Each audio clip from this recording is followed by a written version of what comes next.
Hey YouTube, welcome back to another video. So what we have here is my personal laptop. This is a Thinkpad T41. It's not my main laptop, but I do use it for some Windows programs that I need for fixing iPhones and whatever. And today I dropped it and the screen broke, so we're going to be fixing it.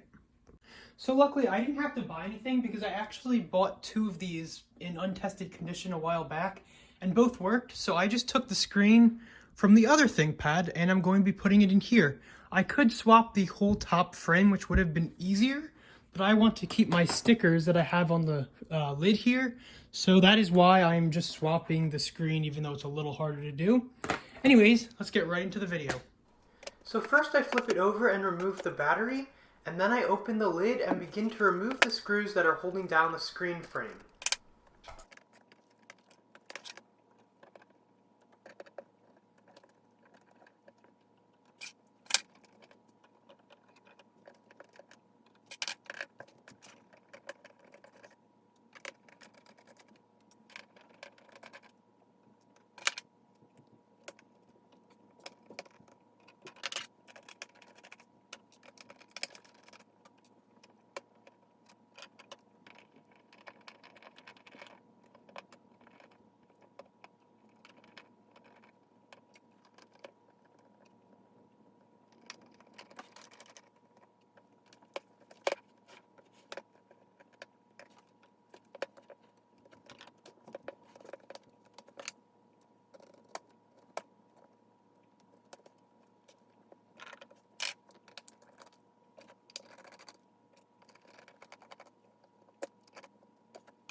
So you can see here I'm struggling a little bit, and that's because I forgot a screw and I didn't realize it, so I was just trying to force the frame out. But just a good lesson, don't ever try to force it. You know, once I realized it wasn't coming out, I did not try to force it too much because I knew that would break it.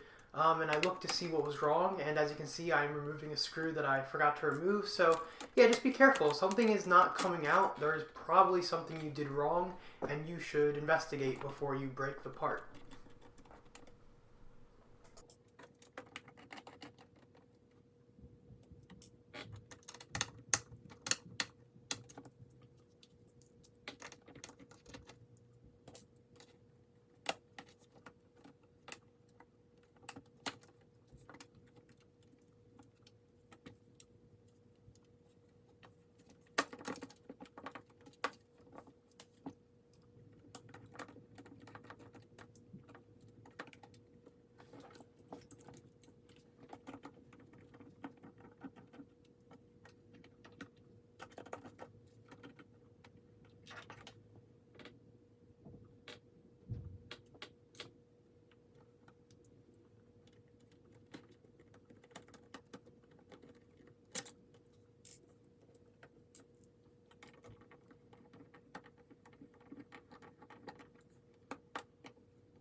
So as you can see, we have removed our screen and we got our new one here.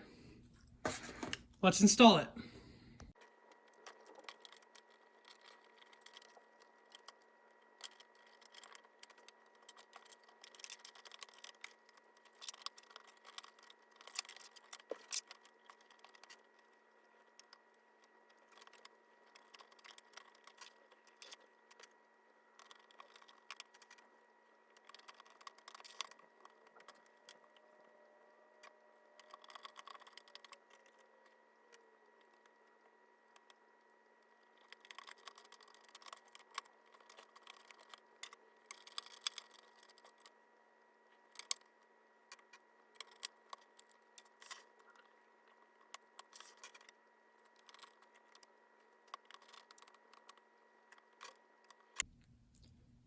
Okay, so I put the screen back on, but I just realized I did not take the keyboard backlight. It's still down there. I forgot to put it back up, so I have to disassemble this again.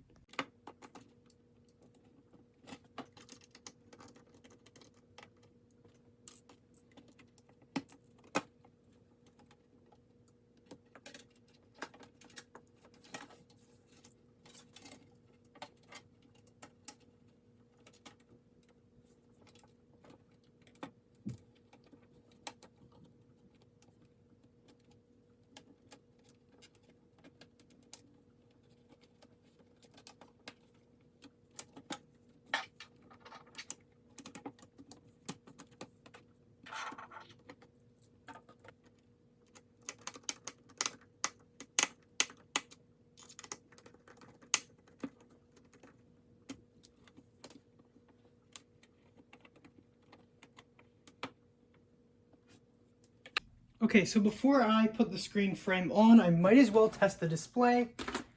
So if there's something wrong, it's less of a pain later. And there we go, we got a screen. Does our backlight work? Yes, it does. Look at that. Okay, so I think we are good to seal this up.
Okay, so now that we have everything sealed up, this is exactly how it should be. Let's make sure we are still good. There we go, got the boot screen. So as you can see, we are booting into Windows 7, which by the way is the newest version of Windows that this thing can run due to the CPU and hardware limitations. But anyways, it's fully working and I can continue to use this to repair iPhones. Anyways, thanks for watching and I will see you in my next video.